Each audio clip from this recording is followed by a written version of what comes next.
Shemai, today we're going to have a look at one of my all-time favourite trees, the walnut tree, or Juglans regia in Latin, or in Welsh, Cneon Ffrengig. It's a deciduous broadleaf that can live to about 1,000 years old, and it grows between sort of 25 and 35 metres tall when it's mature. The Latin name Juglans translates as Jupiter's acorn, whilst regia means royal, so it means royal Jupiter's acorn, which means literally food of the gods. It was probably native to China and was introduced by the Romans. Many large trees still exist in Britain, and they were planted by the monks in medieval monastery gardens for the nutritious nuts and for the medicinal benefits. And the common name walnut itself derives from the German Walnuss, which means strange or foreign nut. Walnuts normally flower in about May, just before the leaves come out. And the leaves, as you can see here, are between 20 and 45 centimetres long and are made up of around about 5 to 9 leaflets, with this terminal leaf here, the end leaf, being larger than the others normally. Interestingly, the leaves can be used to clear skin problems such as acne, and the crushed leaves, they say, smells like polish, but actually the smell of it takes me back to when I was younger. We had a walnut tree at home when I was younger, and it smells just fantastic, and it instantly transports you back. I've come underneath the tree now, and this is quite a young tree, to look at the bark, and as you can see here, it's smooth and grey when it's younger, but as it gets older it becomes deeply fissured, so like cracked and marked, and becomes like a dark grey sort of colour.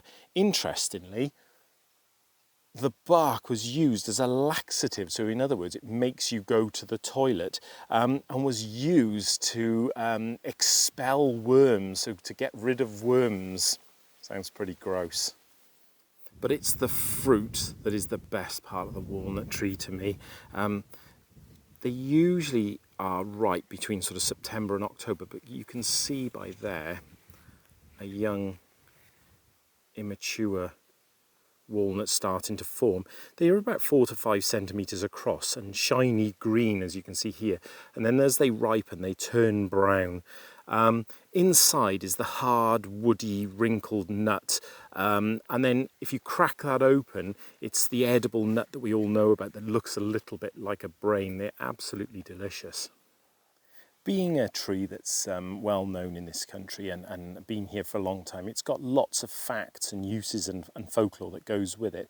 For example, the roots produce a poison called juglone, which can kill most tree species growing nearby it, so obviously it gives it an advantage to grow. It also produces, the nuts can produce a really lovely oil that can be used on salads and used on skin problems like eczema and psoriasis. Also, interestingly, I use it as a wood. I'm a wood carver as well, and I use it on my carved wooden items because the oil will, what they call, polymerize, so it will go hard in UV light, and it will give the wooden carved items a sort of tougher, harder coating. So if for example, I carved a wooden spoon and then treated it with walnut oil, left it in the sun, it would go harder, so it would be harder wearing for using. Also, there's compounds in the leaves that deal so effectively with other insects that it's often advised to put a garden bench under a walnut tree like this. And today's one of those days with lots of flying ants around, and actually sitting under here, it's pretty peaceful and insect-free. Although saying that, the leaves are often eaten by caterpillars, and I don't know if you can see by there that these have had a bit of a nibble as well. And also the nuts are enjoyed by mice and squirrels.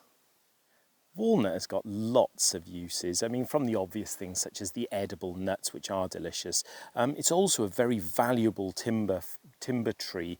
But interestingly, it's not often felled or cut down for the timber. It's usually dug out because the most valuable wood comes from where the trunk joins the roots at the base, so they dig it out to get to that.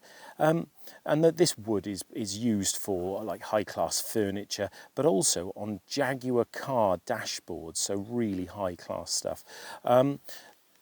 The husks of the nuts can be boiled in water and used to be used as a popular hair dye to cover grey hair. I mean, I'm not quite using it yet, but I've got to say I'm not a million miles off using it. It also makes a good dye for sheep's wool. The walnut leaf as well also can be made into a tea, which makes a good lotion for cold sores when rubbed on the outside. It also can be used as a gargle for sore throats and mouth ulcers. And this walnut oil that we spoke about contains omega-3, which helps the immune system and is beneficial for your heart and your circulation. There's a lot of folklore associated with walnut, and actually it's all of it, or most of it, is really good. It was a pagan symbol to represent life, and in ancient Greece the walnut was dedicated to the moon goddess Artemis, and it was associated with love and marriage and childbirth and wisdom and longevity. And the nuts were also used in love spells. And a gift of walnuts is said given to somebody is said to make their dreams come true. One of the most interesting ones is that if you walk around a walnut tree 3 times at midnight on Halloween, it would result in your true love's face appearing in the branches of the tree. Also, it's said that if you sleep beneath a walnut tree, it would bring the dreams, bring into your dreams your future boyfriend or girlfriend. So yeah, lots of really good things associated with walnut. So there we go, the walnut. Whether you want it for food or medicine or even to find a future partner, it's a fab little tree and I do love it. I'm really pleased that mine has finally, after a few years, started to produce walnuts. It's really exciting time. Anyway, it's not so easy to find as a lot of the other trees we've looked at, but go out, have a look and good luck.